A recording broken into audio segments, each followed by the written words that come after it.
Imagine spending, I don't know, $11 million to Mhm. upgrade your factory with state-of-the-art artificial intelligence. Right. A huge investment. Massive. You secure the budget, you hire all the engineers, you plug the system into your production line, and the very moment you turn the key, your operational output doesn't just stall, it drops by an agonizing 44%. Just completely falls off a cliff. Yeah, you start bleeding money, your inventory piles up into these massive bottlenecks, and your workers are just standing around trying to figure out why this multi-million-dollar upgrade is actively destroying the factory floor. And we're not talking about a worst-case apocalyptic scenario here, or Yeah. even just a single failed startup Yeah. making the headlines. Right. According to this massive landmark 2025 collaboration study, which was spearheaded by the U.S. Census Bureau, alongside researchers like McKellarn and Brynjolfsson, that massive drop is the empirical average reality for early adopters of industrial and enterprise AI.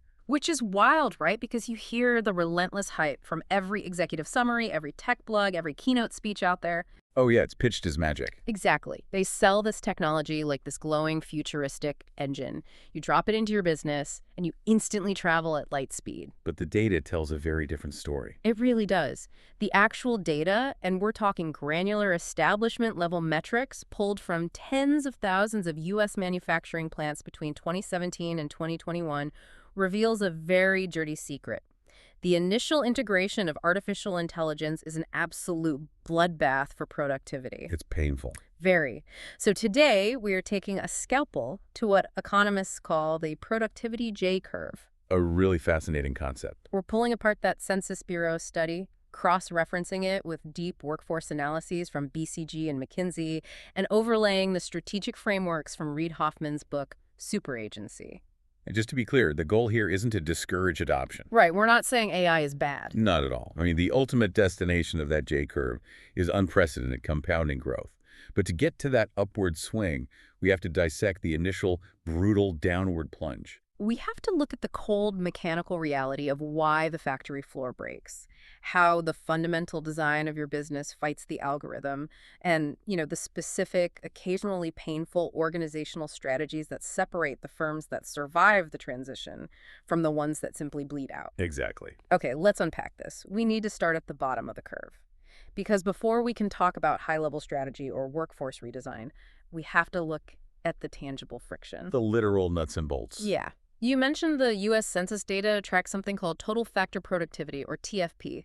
Just to level set for everyone listening, we aren't just talking about a worker making fewer widgets per hour, right? Far from it. Total factor productivity is, it's really the ultimate macroeconomic metric for operational harmony. Okay, what does that mean in practice? It measures how efficiently an organization combines all of its inputs, so capital, labor, materials, energy, to generate a final output. It captures the invisible magic, basically, of the production process. So when everything is humming, your TFP is high. Right. And the census data isolates the exact moment industrial AI is introduced into these environments. The immediate result across the board is a 1.33% drop in TFP. Which, sounds kind of small on paper. It does, but across the entire U.S. manufacturing sector, that is billions of dollars in lost efficiency. Wow. But the true danger lies in a specific group the researchers label marginal adopters. Marginal adopters, who are they? These are companies that decide to adopt AI not because they have a flawless, deeply integrated use case, but simply because their management feels they possess the baseline IT expertise. Ah, so they buy the software just because they think they should. FOMA, basically. Exactly. Fear of missing out. Hmm. For these marginal adopters, TFP collapses by an average of 44%. A 44% drop in total operational efficiency. You said earlier that translates to an $11 million loss for the typical plant in the study. Yeah, and the devastating context here is that the average annual profit for these specific manufacturing establishments was roughly $11 million to begin with. Wait, really? Yes. So the friction of plugging in the AI essentially obliterates their entire profit margin for the year. That is just, I'm struggling to understand the mechanical why here. Why does a technology mathematically designed to optimize systems act like a grenade tossed onto the factory floor? To understand that friction, you have to view AI not as a standard software update, but as a general-purpose technology, or a GPT. Okay. Economic history shows us that GPTs think of the steam engine, or the electrification of factories, or even the early internet, They do not generate value right off the shelf. They're too fundamental. Right. They are foundational tools. To extract value from them, a company must engage in what economists call co-invention. Meaning you can't just buy the tool. You have to invent the process that makes the tool useful. Exactly. You have to completely tear down your existing business processes, your workflows, and often the literal physical layout of your operations to accommodate the new logic of the technology. That sounds incredibly disruptive. It is. The census study highlights a brilliant microcosm of this friction using reinforcement learning on a complex production line. Okay, walk us through that. Let's look at a physical assembly line. What actually happens? Well, imagine a highly complex manufacturing setup. Maybe it's chemical processing or advanced metallurgy. There are dozens of parameters. Like temperature, pressure, stuff like that? Yeah, temperature, pressure, material feed rates, ambient humidity. Over years of operation, the human workers have discovered what we call a local optimum. A local optimum. Right. Through trial, error, intuition, and just accumulated institutional knowledge, they found a combination of settings that keeps the line running relatively smoothly. It produces a solid yield with acceptable defect rates. So it's not mathematically perfect, but the product gets out the door and the revenue comes in. Exactly. Then, management installs a reinforcement learning algorithm to optimize the line. The AI's objective is to find the global optimum. Which is the absolute maximum efficiency possible under the laws of physics. Yes. But to do that, the AI cannot simply rely on the historical data of the local optimum. It has to explore the entire possibility space. Meaning what exactly? It must actively test parameter combinations that have never been tried before. So it starts just turning the dials. It raises the temperature while lowering the pressure just to see what happens. And inevitably, in its quest to map the entire operational landscape, the AI will test combinations that are actively worse than the old human settings. Oh, I see. It will push the temperature too high. It will feed the material too fast. It is experimenting on the live product. Right. The economic term for the result is foregone output. The line starts producing massive amounts of defects. Raw materials are ruined. So products that would have been perfectly sellable under the old, flawed human system are now being scrapped into the dumpster because the AI is learning what not to do. Exactly. It's a painful learning phase. I have an analogy for this that might ground it for you listening. It's exactly like changing your golf swing. Oh, that's a good one. Let's say you've been playing golf for 20 years, right? Your old swing is technically flawed. Maybe your grip is too tight, your stance is weird, your posture is terrible. But you make it work. You make it work. You've spent 2 decades compensating for those flaws. You've developed your own local optimum. You generally know how to hit the ball down the fairway and shoot a decent score. Right. Then you hire a world-class biomechanics swing coach. That's the AI.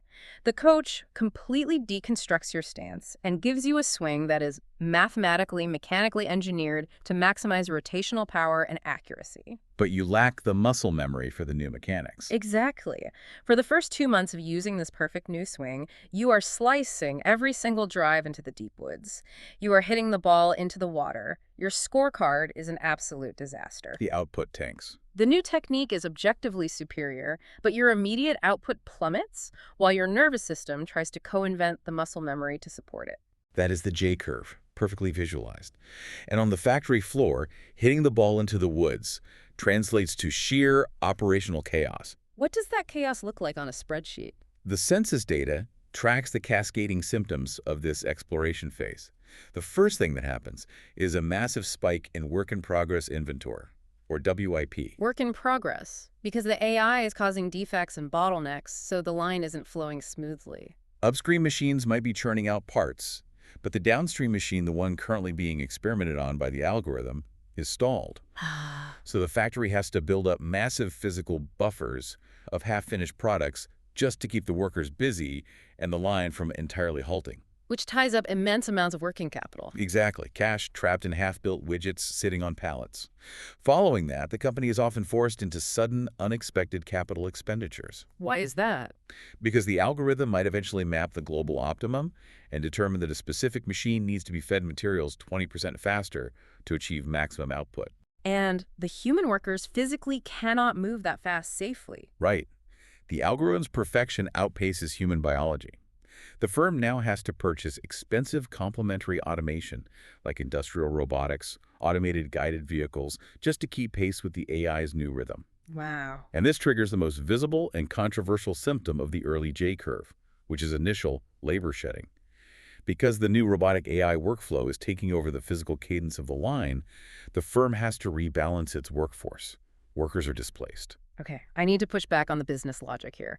I am putting myself in the shoes of a rational CEO reading this census report. Sure. If the data explicitly tells me that being an early adopter will cost me $11 million, wipe out my profits, explode my inventory into a chaotic mess, force me to buy millions of dollars in unexpected robotics, and cause me to lay off staff, Yeah, it sounds like a nightmare. why on earth wouldn't I just wait?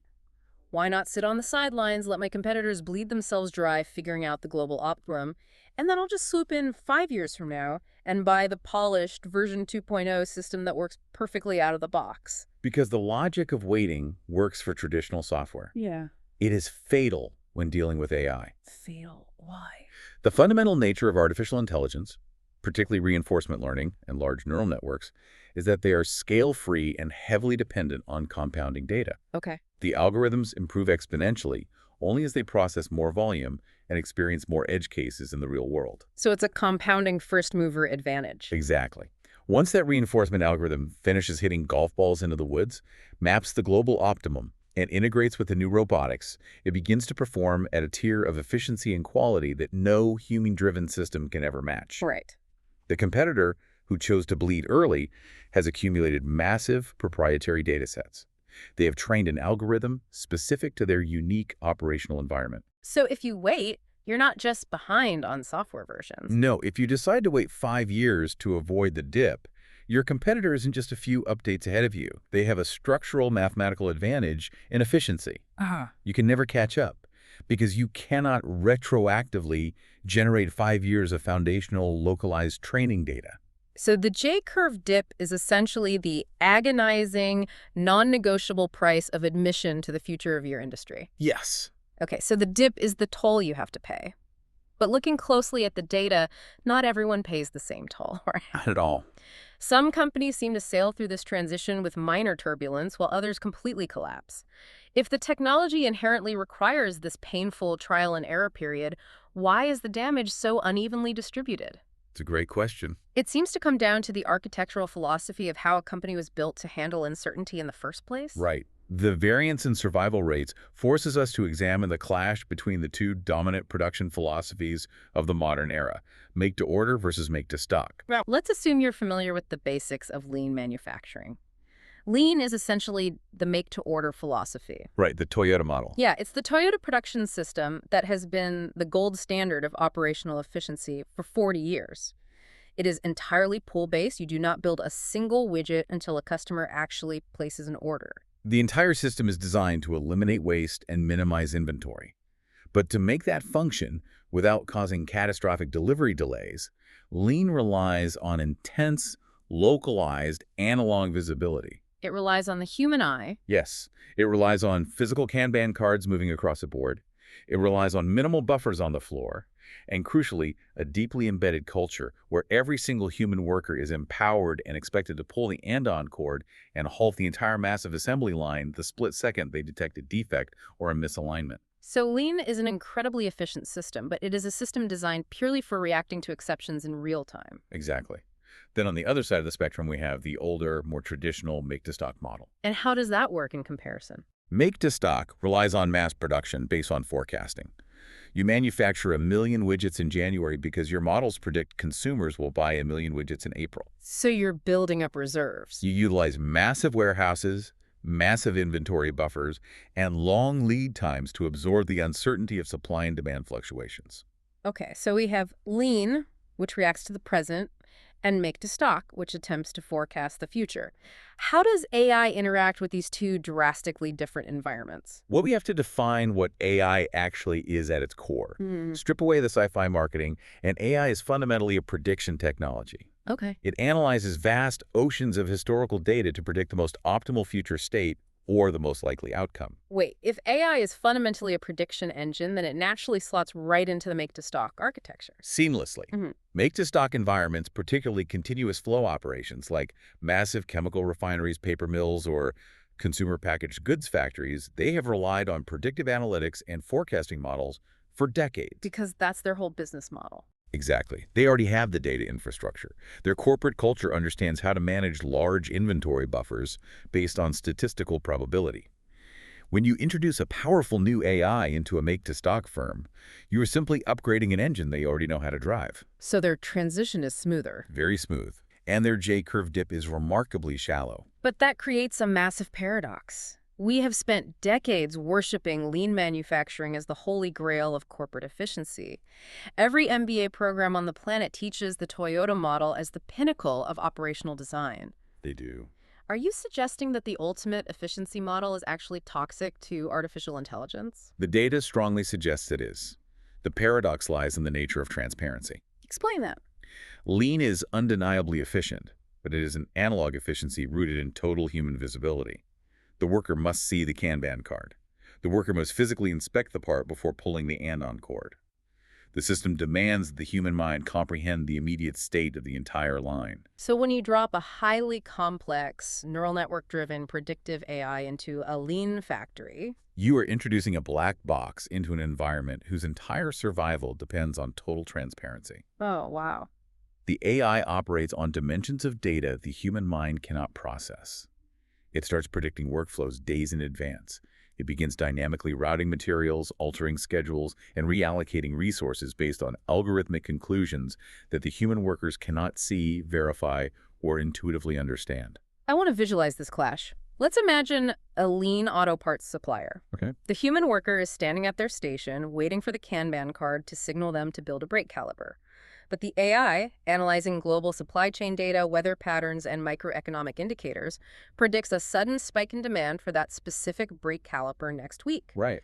The AI bypasses the Kanban system entirely, automatically orders raw materials, and floods the worker station with parts they didn't ask for. And the worker's immediate reaction, trained by decades of lean philosophy, is that something has broken. They pull the andon cord. Yes. They stop the line. They try to fix the oversupply because lean abhors excess inventory. So the human is actively fighting the AI. Because the AI is violating the core tenets of the system. The predictive algorithm violently disrupts the carefully balanced human-driven reaction chain. The lean environment rejects the technology like an organ transplant, and the friction generates massive, prolonged productivity losses. That is tragic. The companies that spent millions of dollars and decades of effort perfecting human-driven efficiency are the ones getting punished the hardest by the next wave of technology. Their perfectly tuned analog infrastructure becomes their biggest liability. It really does. But it goes deeper than just the layout of the factory floor or the supply chain philosophy, right? The census study uncovered a psychological rejection that seems tied directly to the lifespan of the organization itself. This brings us to what they call the age penalty. Yes.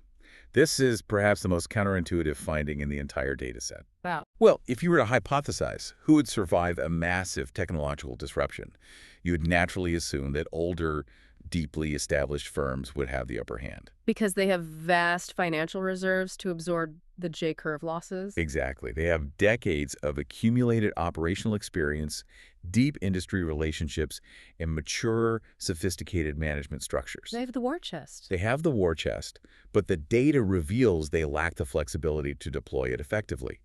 The census researchers discovered a massive, statistically significant age penalty. Meaning young startups do better. Young, agile startups weather the AI transition infinitely better than older incumbents. The devastating reality is that older establishments, specifically those that have been operating for 25 years or more, drive almost the entirety of the severe productivity losses observed in the study. Just the older ones. Yes. In extreme cases, older firms see up to a 68% loss in their total factor productivity upon adopting AI. A 68% loss is not a dip. That is an existential threat. A company can bleed out and die at that level of inefficiency. Absolutely. Why does surviving for a quarter of a century suddenly become a fatal vulnerability? The vulnerability is rooted in what economists call organizational capital.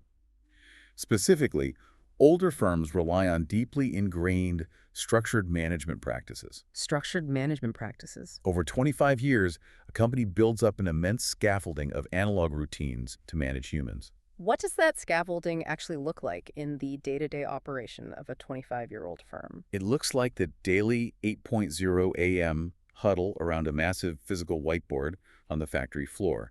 It looks like analog key performance indicators, KPIs, being manually updated and reviewed by frontline supervisors and non-managerial employees. Okay, so lots of physical, visible tracking. It is a deeply embedded culture of factory-wide target awareness, where a machine operator implicitly knows the rhythm of the plant, understands how their specific machine impacts the shipping dock, and knows how to collaboratively solve localized problems based on years of shared experience with their colleagues. It's a very human web of communication. Exactly. And then executive management purchases a multi-million-dollar AI integration.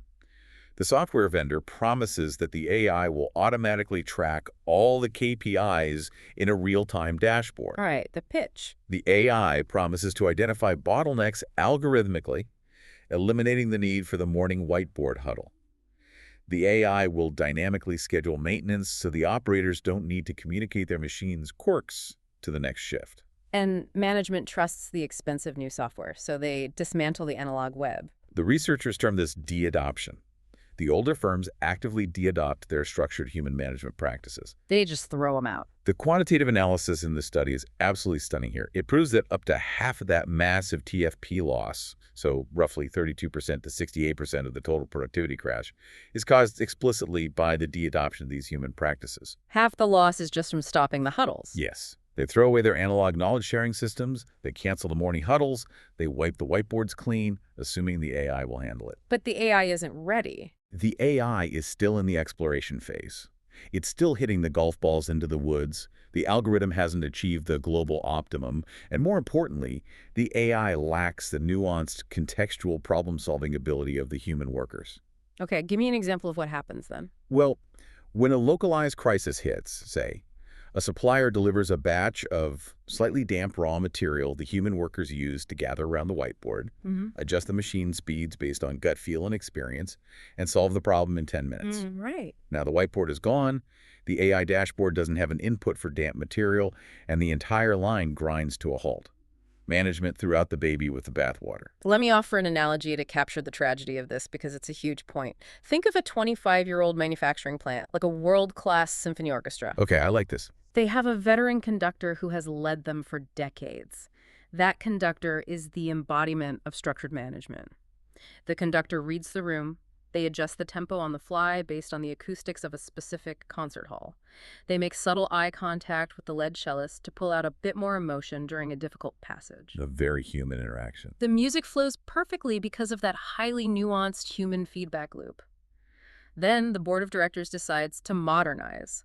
They fire the veteran conductor and replace them with a highly advanced, AI-driven digital metronome placed in the center of the stage. And mathematically, the digital metronome is flawless. It keeps a more perfect tempo than the human conductor ever could. But the music falls apart. The tempo is flawlessly objective, but the human feedback loop that gave the orchestra its cohesion, its ability to adjust to mistakes, its agility that is instantly destroyed. The violinists are looking for the subtle cues that no longer exist. Exactly. They lose their synchronization. The music suffers immensely while the musicians try to learn how to play to a cold, objective algorithm instead of a breathing human. The older the orchestra, the more heavily they relied on that nuanced conductor, and the harder they crash when the metronome takes over. Makes total sense. A young startup, on the other hand, a company founded 3 years ago, was born with a digital metronome. They never had a veteran conductor.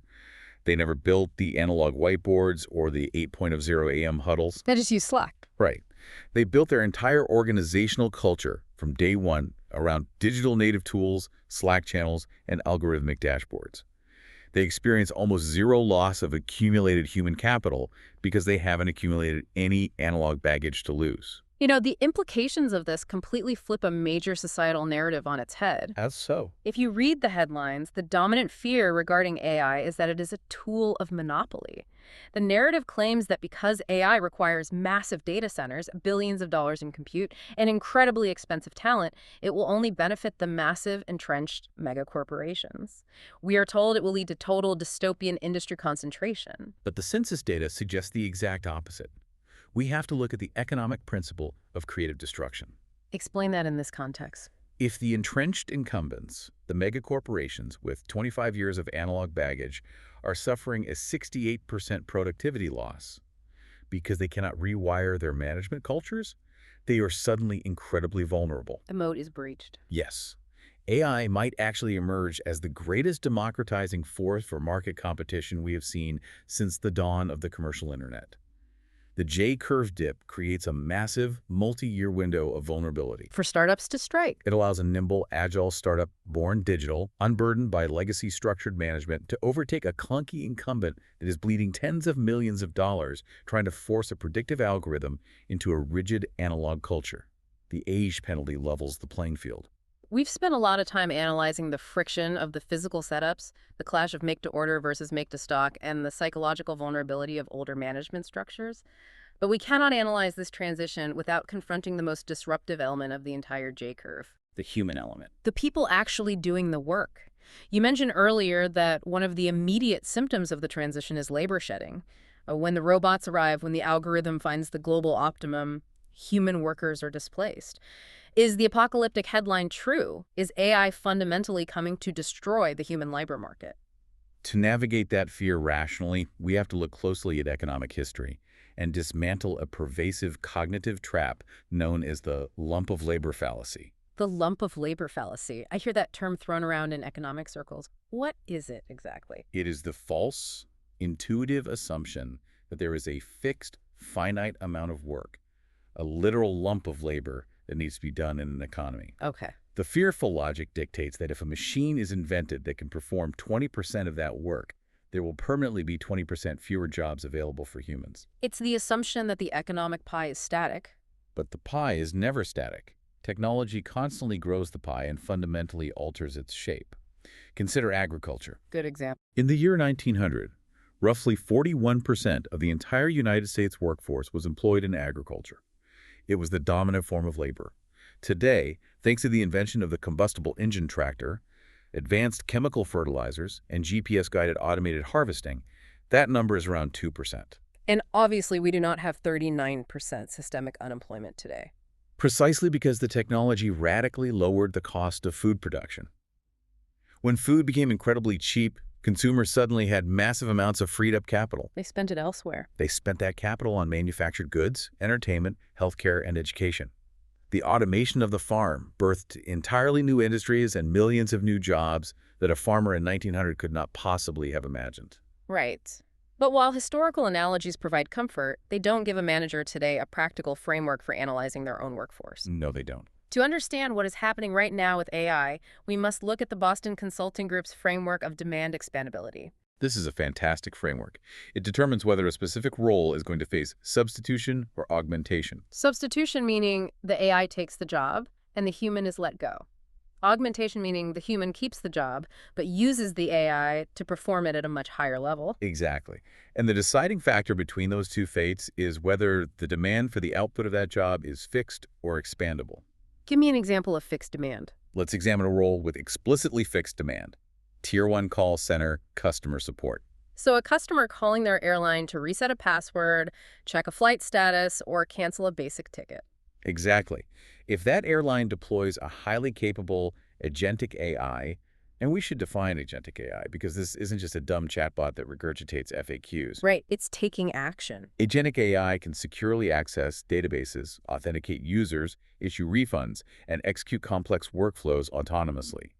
If that AI can successfully resolve 50% of incoming calls without human intervention, the airline is going to drastically reduce its human headcount. Because the demand for calling customer service is rigidly fixed. If the cost of providing support drops to near zero, customers aren't suddenly going to call the airline twice a week just for the sheer joy of it. Right. The demand is saturated. The consumer only calls when there is a problem. In a fixed demand environment, massive efficiency gains lead directly to labor substitution. The pie does not grow, but contrast that with a role characterized by expandable demand, software engineering. This is the perfect counterexample because everyone who writes code is currently terrified that AI coding assistance tools that can generate hundreds of lines of functional code in seconds are going to obliterate the software development profession. But the empirical data shows the exact opposite trend. In the years immediately following the release of ChatGPT and advanced coding copilots, software engineering headcount across major tech sectors actually grew. Wait, grew? Why? Because unlike customer service calls, the demand for software is practically infinite. I struggle with the software engineering example. You're saying demand is expandable, But at a certain point, doesn't a company just have enough software? No. Why wouldn't a CFO look at an AI that makes coding 30% faster and simply fire 30% of the engineering team to pocket the savings and boost the quarterly profit? Because the backlog of technological debt and unmet digital demand in the modern enterprise is virtually bottomless. Yeah. Every company on Earth wants a better mobile app, a more secure backend, deeper data analytics, more feature integration, and a smoother user interface. Okay, that's true. Previously, they were severely constrained by the high cost and slow development speed of human coders. Yeah. Projects were shelved because they were too expensive to build. When AI makes coding 30% faster and cheaper, the CFO doesn't fire the team. The chief technology officer pulls 20 shelved projects out of the drawer. They augment their existing teams to capture that massive unmet demand. They build 3 times as much software. Exactly. I want to introduce a mental model here that ties directly into this dynamic. Let's call it the two technology test. Okay, let's hear it. When you, as a leader or an employee, are evaluating any new automation, you have to ask 2 distinct questions to determine if you are facing augmentation or substitution. Okay. First, does the technology significantly lower the cost of performing the activity? That's the software engineer example. Lowering the cost often expands the demand. Right. But the second question is the existential one. Is there a parallel technology emerging that will eliminate the reason for the activity to exist in the first place? That is a crucial distinction. Break that down with a historical example. Think about the ATM and the bank teller. In the 1970s, the automated teller machine was introduced. It completely automated the core function of a teller, right? Dispensing cash and taking deposits. And the headlines predicted the extinction of the human bank teller. Exactly. But because the ATM made it exponentially cheaper to operate a localized bank branch, the major banks opened thousands of new branches. They expanded the footprint because the cost per unit dropped. Right. And because there were thousands of new branches, the total number of human tellers actually increased significantly throughout the 80s and 90s. The tellers were augmented, their roles shifted, They stopped counting $20 bills. and they started selling mortgages, opening high-yield savings accounts, and advising on credit lines. The technology passed the first question of the test. But the second question eventually caught up with them. Yes, it did. Because then came the iPhone. The smartphone didn't just make operating a physical branch cheaper. Mobile banking applications eliminated the reason for the consumer to visit a physical branch at all. The underlying need to stand in a lobby vanished. The ATM augmented the teller by making the branch cheaper, but the iPhone substituted the branch entirely.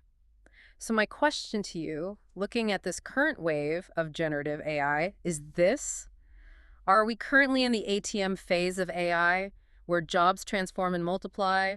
Or are we in the iPhone phase, where the underlying need for human cognitive labor evaporates? The comprehensive analysis from McKinsey and BCG strongly indicates that for the vast majority of industries, excluding highly routine, fixed-demand sectors like basic data entry or Tier 1 support, we are firmly in the ATM phase. The ATM phase. The AI is automating specific, repetitive tasks within a much broader workflow. The immediate danger for you today is not that your job will evaporate overnight like a bank branch. The profound danger is what happens to the nature of your daily work as you are aggressively augmented. What do you mean by the nature of the work? If the AI is doing the boring stuff, doesn't my job just get easier? No, your job gets exponentially harder. Harder. This is the hidden trap of augmentation.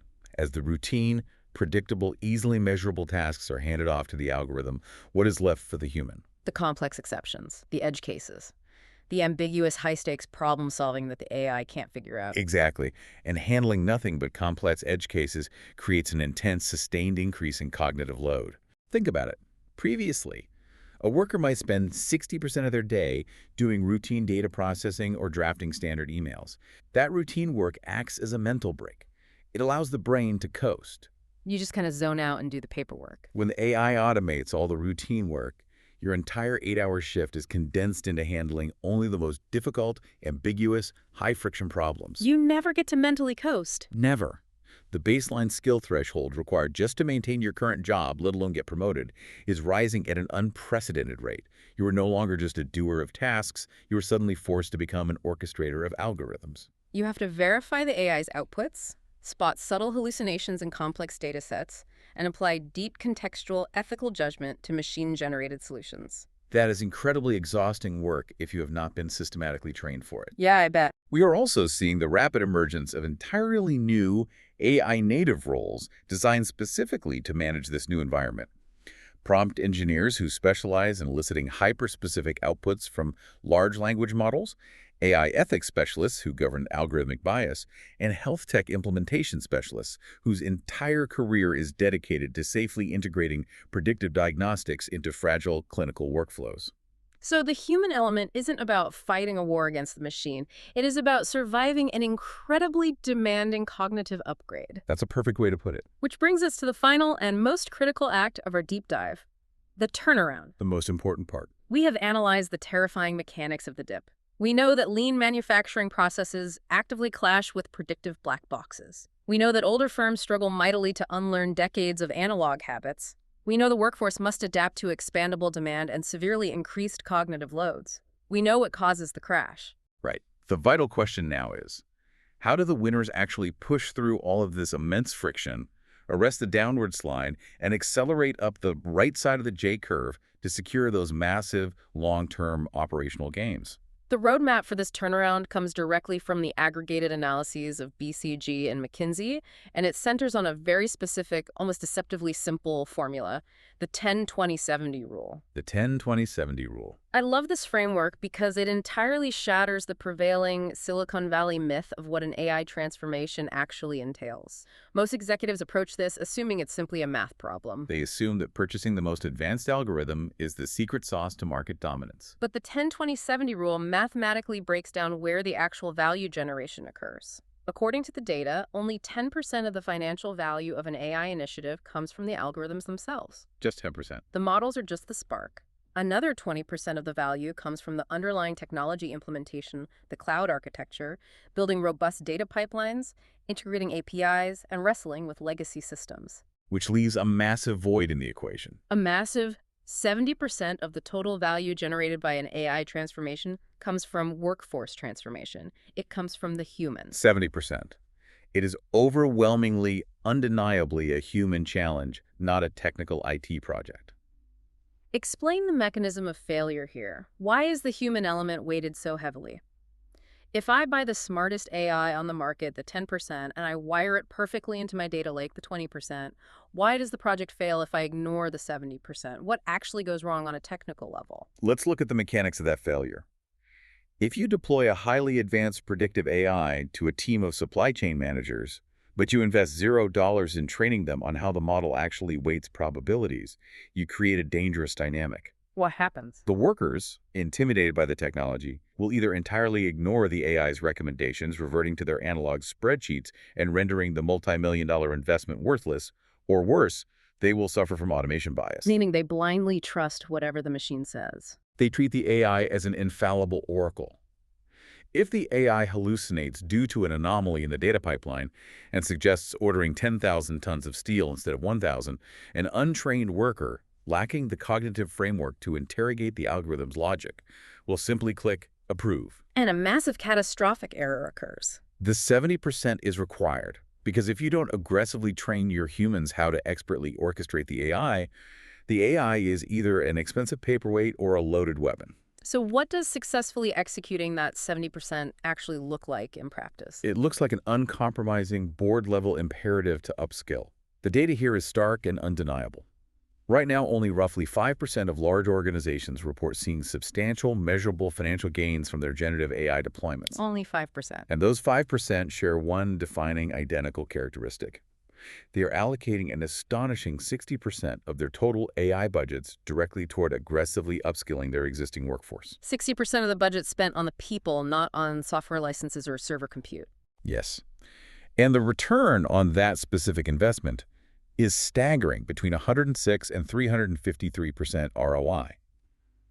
The successful firms treat upskilling as their primary operational strategy. The source material highlighted some incredible real-world examples of companies getting this right. Take IBM. Great example. They didn't just try to sell their Watson AI platform to external clients. They deployed it internally to radically transform their own workforce.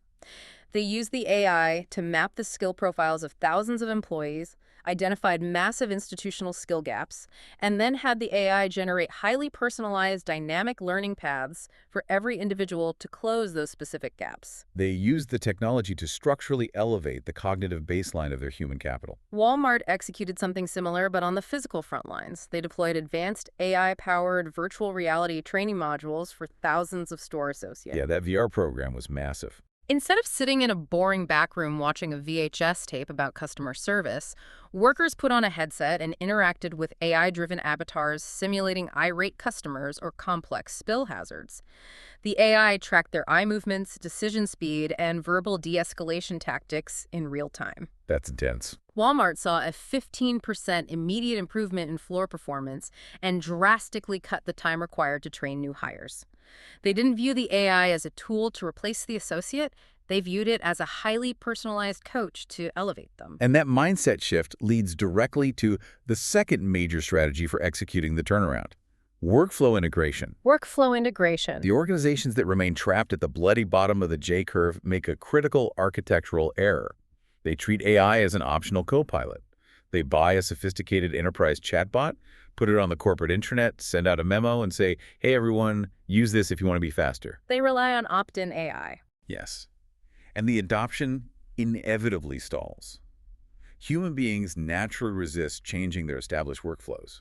If the AI requires opening a separate window, copying and pasting context, and writing a prompt from scratch, the friction is too high. Yeah, the employee will just go back to writing the email manually. The firms that are successfully accelerating out of the DIP mandate built-in AI, they embed agentic AI directly into the default unavoidable workflows of the company. The AI becomes the infrastructure itself. Exactly. It's no longer a separate tool. The AI automatically listens to the client meeting, automatically generates the legally compliant follow-up email, automatically updates the Salesforce record, and automatically triages the support ticket. And what does the human do? The human worker simply reviews, edits, and approves the workflow as it moves past them. You cannot execute the job without passing through the algorithmic infrastructure. It forces behavioral change by removing the option to do it the old way. There is another strategic trap we need to discuss regarding the turnaround. It goes back to our conversation about demand expandability. How you strategically plan to use the efficiency gains determines whether you thrive or shrink yourself into irrelevance. You are referring to the danger of using AI purely for cost leadership. Yes. Many executives view AI solely through the lens of austerity. They see a tool that makes a department 40% more efficient, and their immediate, instinctual response is to fire 40% of the department. They want to produce the exact same product at the exact same volume, just with a lower labor overhead. Which creates devastating demand-side diseconomies. Let's unpack the why behind that term. If I fire half my customer service reps to save money, but the remaining reps are overwhelmed, or the AI chatbot hallucinates and infuriates my top-tier clients, the quality of my service degrades. Rapidly. My brand reputation tanks. Customers leave. My demand curve shifts violently to the left. I saved $1 million on payroll, but I lost $10 million in market share. I shrank my company to death. Precisely. The firms that fly up the right side of the J-curve utilize dynamic strategic planning. They take the massive efficiency gains generated by the AI and immediately reinvest them into growth. They don't just pocket the cash. No. They use the freed-up human capital to expand into entirely new geographic markets, to innovate radical new product lines, and to dramatically increase the white-glove quality of their existing offerings. They use AI as an engine for expansion, not as a scalpel for austerity. And if a company manages to execute all of this, if they weather the inventory chaos, redesign their lean processes, break down their analog management structures, heavily upskill their workers, and use the tech for growth, there is an incredible hidden bonus waiting for them: the multi-unit spillovers. This is perhaps the most encouraging macroeconomic finding in the Census Bureau dataset. What did they find? The researchers looked closely at large, multi-establishment firms, corporations that own dozens of factories across the country. They found that if a firm successfully forces just one single factory through the agonizing J-curve, if that one primary plant bleeds, co-invents the new workflows, trains the algorithm, and eventually achieves the global optimum, a fascinating network effect occurs. The knowledge transfers. Instantly, Mm. The non-adopting sister plants within that same corporate network factories that haven't even installed the physical robotics yet see a massive 40% boost in their own labor productivity simply by being connected to the digital network of the adopting plant. A 40% boost for doing absolutely nothing but answering the phone? How does that network effect actually function on the ground? Because AI is a digital, scale-free resource. The heavy lifting of co-invention only has to be suffered once. If the primary plant in Ohio uses its new reinforcement learning model to discover a radically more efficient way to route supply chain logistics, or predict a catastrophic machine failure before it happens, or refine a metallurgical design, that algorithmic knowledge is instantly transferable as a software update to the sister plant in Texas. Oh, wow. The Texas plant gets the global optimum without having to hit the golf balls into the woods. The network effects radiate outward, fundamentally elevating the entire enterprise. If you are an executive trying to steer a sprawling corporation, a middle manager desperately trying to protect and elevate your team, or an individual contributor trying to future-proof your own career amidst this chaos, the ultimate mandate is unequivocally clear. Artificial intelligence transformation is not an IT project. It is not. You cannot simply delegate this massive shift to the chief technology officer, fund a server upgrade, and expect a miracle on your balance sheet. It is a fundamental, ground-up rewiring of the entire business model and the deeply rooted human psychology of your organization. You must establish rigorous data and AI governance to ensure your people trust the tools they are using. And above all else, you must treat human upskilling as your primary, non-negotiable operational strategy. It cannot be an HR afterthought. If you are not spending the vast majority of your AI budget on teaching your people how to critically think alongside the machine, you are actively choosing to remain stuck at the bleeding bottom of the dip. Let's summarize this. The productivity dip, the J-curve, is mathematically real and entirely expected. When you plug AI into your operations tomorrow, things will break. You will lose money. Expect it. The physical design of your systems, particularly if you rely on the beautiful analog human reactions of lean manufacturing, will violently fight the technology. The age of your company and your reliance on older whiteboard-style structured management will act as an anchor, creating massive vulnerabilities that younger digital native startups will ruthlessly exploit. But if you understand the framework of demand expandability, you can protect and augment your workforce. If you prioritize redesigning workflows to feature built-in mandatory AI infrastructure rather than relying on optional co-pilots, and if you stubbornly refuse the temptation to use AI solely for cost-cutting austerity, you will survive the transition. By investing heavily in human upskilling, by treating your workforce as the most valuable component of the 10-20-70 equation, you can push through the pain of the J-curve and unlock unprecedented compounding operational growth. It is trial by fire. The friction is immense, but the other side of the curve represents a tier of capability and market dominance we have never seen before in economic history. And that brings us to a final provocative thought I want to leave you with. We need to tie all of this back to the most recent shocking developments in the tech industry because it validates everything we've discussed about the 70% human element. The DeepSeek shock. Exactly. For the last few years, we have assumed that the massive investments required to build and train these AI models, the billions of dollars in specialized hardware, the massive data centers consuming the power of small cities acted as an impenetrable moat. We assumed the technology itself was the ultimate competitive advantage, protecting the mega corporations from disruption. But the landscape just violently shifted under our feet. In early 2025, the industry experienced what is being called the DeepSeek shock. A relatively small, highly resource-constrained actor utilized massive algorithmic efficiency breakthroughs to produce frontier-level AI capabilities at a fraction of the expected cost. Completely changing the game. Suddenly, the assumption that you needed $10 billion in compute hardware to compete was shattered. Those massive physical moats looked incredibly vulnerable overnight. The DeepSeek shock proved mathematically that the algorithms themselves, the 10% of our equation, are rapidly becoming commoditized. If compute power and frontier-level AI models become cheap, open, and universally accessible to everyone from the biggest entrenched incumbent to the smallest, most agile garage startup, then the technology itself can no longer serve as your competitive advantage. Everyone has access to the exact same flawlessly accurate digital metronome. That's right. If the technology is entirely equalized, will the only surviving economic moat in the future be the psychological adaptability of your human workforce? That's a huge question. If every competitor in your sector has the exact same AI capabilities, the winner will simply be the organization whose humans are least afraid to use it, most capable of orchestrating it, and most thoroughly trained to extract value from it. It all circles back to the reality of the transition. We want the expectation of a clean, clinical, medical-style diagnosis when upgrading a business. We expect a simple X-ray and an instant magical cure, but the reality is a messy, painful, exhausting physical therapy. It hurts immensely before it heals. And the companies that ultimately win the future won't be the ones holding the sharpest algorithmic scalpels or the most expensive server X-ray machines.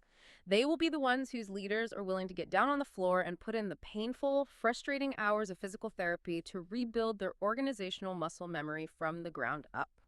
Thank you for joining us on this deep dive. Keep questioning the consensus, keep adapting to the friction, and keep learning.